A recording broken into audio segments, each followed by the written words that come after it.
this video, we will show you how to save your designs.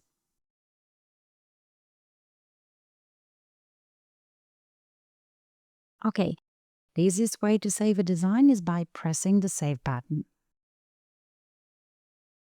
All the newly created designs are labeled New Design plus a number, so it's New Design 1, New Design 2, and so on. These designs have not been saved yet. If you press the Save button, you are prompted to select the storage location and the name. As you can see, now that the design is saved, the Save icon is disabled because there is nothing more to save. If you change anything, the Save button is enabled again. So if you press Save for an already saved design, it will be updated. You can also save a design using the Save option from the File menu, or press Ctrl and the S letter on Windows or Command and S letter on macOS. In case you open a design and you want to create a new version, leaving the original untouched, use the Save As option from the File menu. Now you need to select a new name and a location. Have in mind that by default, the program saves the design into a draw file. All information about the design is kept in this format. So always remember to save the design in draw file format in order to be able to work again on the initial design. When you want to stitch out a design, you also need to save it into the embroidery format that your embroidery machine supports.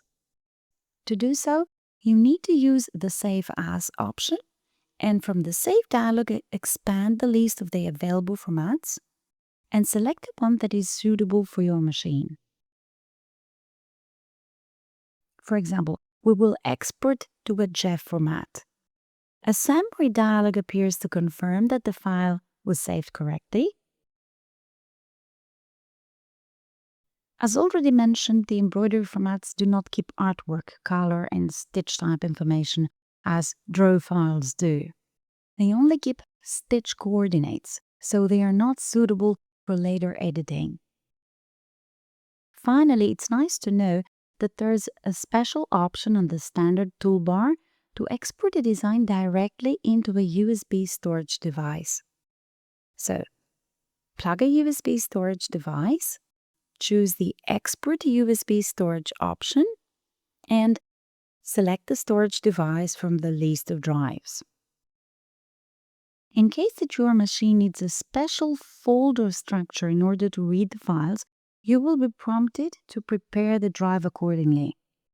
Choose Yes to proceed, and the necessary folders will be automatically created. This happens only the first time a USB drive is used. Navigate through the created folder.